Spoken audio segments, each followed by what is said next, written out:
sitting down with us right now, Reed Blankenship, Eagles safety, on with Joe Giglio and Hunter Brody as Ike Reese comes over. Reed, how are you, man? I'm great. Reed, how's the course there? How'd you play?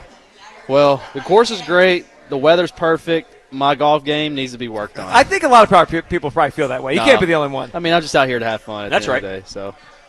Well, Reed Blankenship, Eagles Safety, and new podcast, Exciting Mics. New podcast. How's it going? Great. Yeah. It's a blast. We had Quignon on, the last episode, and y'all get to see that he's not as quiet as y'all think he is. Well, we saw him at the parade, so we know there's a personality there. There is a personality. Yep. So, no, it was great, man. It's going great. Me and Cooper, obviously, I feel like we have that sort of relationship that, we're kind of like stepbrothers in essence, but no, it's fun. All right, off season in the books, and now you got the off OTAs and mini camp, and looking forward to this season. So what's it like for you now? Like, I remember we talked to you last year in camp, and it was like new coordinator, new everything, and then you guys go out and you dominate and you win the Super Bowl. So what's your feeling? Is it more like comfort year two in Vic Fangio's system? Like what's your mentality heading into season off a Super Bowl? Yeah, there's a little bit more comfort, like you said. Obviously, I think I've been with 3 or 4 different coordinators ever since I've been here. This is my 4th year. But having the same staff, having Vic still, I mean, it means the world. People don't realize how much of a difference it can make. And we are already at a level where we're talking about, I don't know, what ifs, in the future. Like, we're not game planning right now, but, me, Cooper, Quignon, all the guys that was in the system last year, we're kind of talking about what if this happens, because we already understand the foundations and stuff. And that's what you want. That's where we are right now. What's it like playing for Vic? Because obviously he's been around forever, but then the whole Miami thing happened recently before he came here, and the locker room was saying certain things. But old school guy, he's not afraid to tell you how it is. But, just curious from your perspective what it's like to play for a man like that. I've never had a problem with him.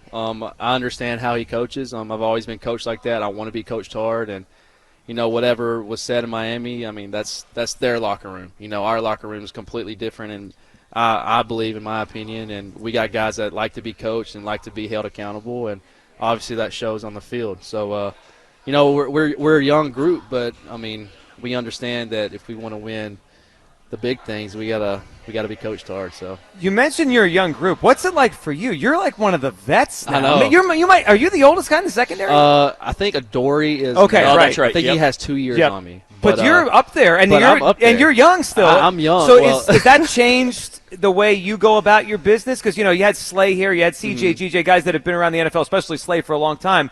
Is it different for you knowing, like, hey, I'm kind of one of the vets here now? I mean, a little bit. I understand that I got to take in more of a leadership role, and that's what I've been trying to do. And just learn from Slay, learn from BG, Fletch. I came in with those guys and just seeing how they operate, especially on the defensive side of the ball. And that's kind of how I want to be. They're kind of just open guys. Just they hold people accountable, but they're also approachable. They're not mean to anybody regardless of the rank.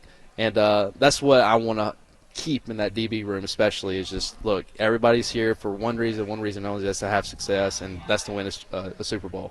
So we're having fun with it at the end of the day. So what's it like being around Jalen every day? Very interesting personality from the outside looking in. I'm a huge fan of what he does, big believer in him and all, but it's obvious that there's something about the way that he leads and the way that the group follows him. Yeah. So what is that like on a day-to-day basis? I mean, he just has that aura about him. You see it all over the place, but just to see it firsthand, it's like, man, this guy knows what he's doing. He knows how to handle his business, and he knows how to lead in a different way. And I mean, we follow him. I know if one's out there, I mean, we got all the confidence in the world, So, Reed, what was it like? Let's go back to the Super Bowl. What was it like to do that to that team? I mean, you guys kicked their ass. I mean, I'll say it. You kicked the Chiefs' ass. What was it like to be part of it? And was there a moment in that game where you're like, man, we're dominating this football game? Well, me personally, I'm never the type of guy that says it's over when we got like 3 or 4 minutes left. So I'm still a nervous wreck. It's my second Super Bowl, but my first one starting, and I'm like, dude, this thing ain't over until that something said, it's over. Right. The clock strikes 0. But I don't know. I mean, just how dominant we were. I mean, there was times I slipped in the mindset. I'm like, man, this was a lot easier than expected. But I mean, it's not about that. It's just the confidence we had as a group, man. I'm telling you, the week before we even went down, we were like, it's just something about it, man. We're just rolling, like everything's firing, like we're feeling confident. I know Zach Bont, like, dude was on fire ever since Brazil, and he's playing confident, allows me to play confident, and we're just everybody's firing on everything, on all cylinders. And when you have that sort of mentality, it's kind of hard to be stopped. So you could feel it, though. Even in the city, we could feel that you guys were entering that game that way. And it's interesting you bring up your first crack at it in the Super Bowl. What type of experiences did you learn in that first go-around? It's a lot, the media day and this and that. I mean, what was your experience like the first time and how that helped you really get into the right mode and mindset for your second run? Yeah, as a rookie coming in, you have all these cameras and you get to the game, especially, like, you have this long week of media. Like, it's media. You have maybe a day or two where it's just football. It's just normal. And it's not even really normal. And then you get to the game, and you see all the celebrities, and you see everything, every player, and you're like, man, I'm pretty, like, we're the only team everybody's going to be watching, like, worldwide, and it's nerve-wracking. But, my second time there, it's like just block out everything else. It's all overrated. We're here for one thing and one thing only, and that's just to play this game. And that was a lot of people's mindset. You could kind of tell we were more comfortable than we probably were in 22. But, like I said, man, we were confident going into that. Can't let you go without bringing this up. The usual co-host on the show, Hugh Douglas. You might be familiar. He's an Eagles Hall of Famer. Yep. Big fan of you and Cooper. Yep. The podcast, Exciting Whites. Now, it's named after Exciting Whites, which is your nickname. He accidentally referred to you guys as the Casual Whites, which is a washing machine setting. Yeah.